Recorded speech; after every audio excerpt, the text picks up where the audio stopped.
Hello everybody. It's been quite a while since I've made a post. Had a lot of stuff going on, made a lot of fun changes.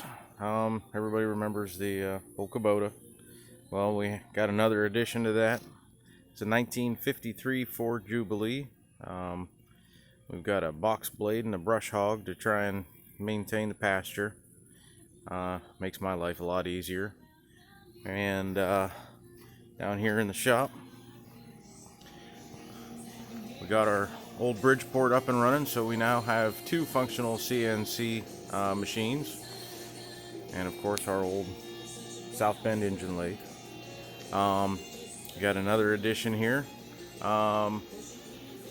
got a lift installed recently. It's gonna make working on the 66 a lot easier, and just a little update from the last time you guys saw what was going on.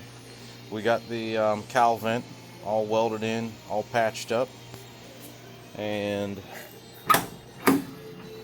got a good portion of the floor all buttoned up and welded in.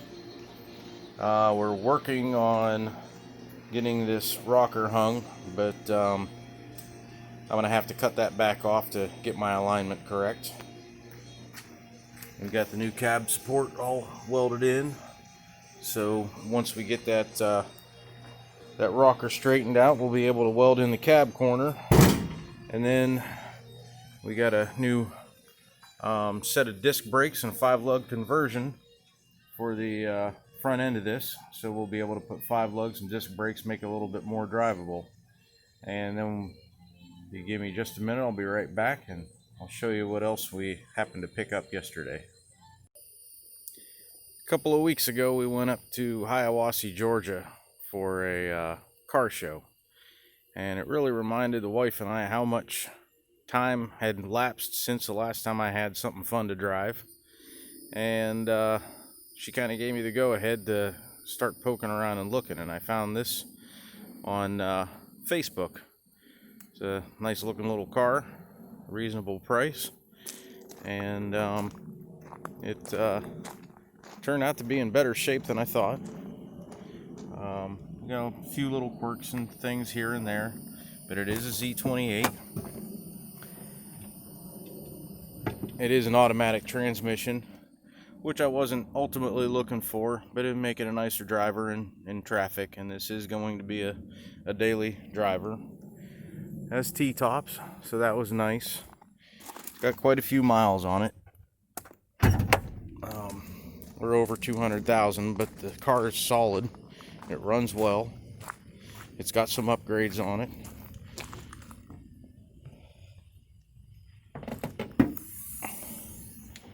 It does have the all aluminum LS1 in it. It has a SLP airbox, which is a nice little addition. I'm not sure if you can see, but it does have BBK ceramic coated long tube headers. It's been lowered 2.5 inches. Has 17-inch ZR1 lookalike wheels on it, and it runs pretty well, pretty strong. Starts nice. It's got the, I'm not sure whether this is the SS wing or the RS wing, but I had a Z28 years back, and it did not have that little addition on the deck lid, and I kind of think that looks pretty good. Had to walk down to the shop to get the keys so you guys can hear it run. 2.5 acres doesn't seem like a whole lot until you gotta walk back and forth constantly, and I'm always forgetting stuff. Went and got the keys, so you guys will get to find out right along with me how easily it starts after it's been sitting a day. I don't know if the previous owner had made sure it was freshly charged or what the case may be, but we're going to go ahead and give her a try. Well, that's a good sign. And here we go.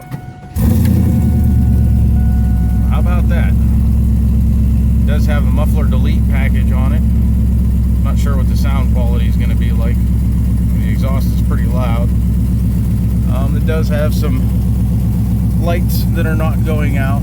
I gotta find out what that low oil light means. If that's low oil life and it just needs reset, or if I've got some kind of problem, because the oil pressure gauge is actually reading good. I'll have to do a little bit of poking around to see what I got to do to get these lights to shut off. I'm assuming that service engine light is probably due to the exhaust. I imagine it's messing with the O2 sensor. And also I want to figure out what's going on with that security light. I do notice that the steering column seems to be a little bit wiggly, and I know that those little transponders in the GM keys tend to wear out, and got to figure out how and why to get that light out. But it seems to rev decent.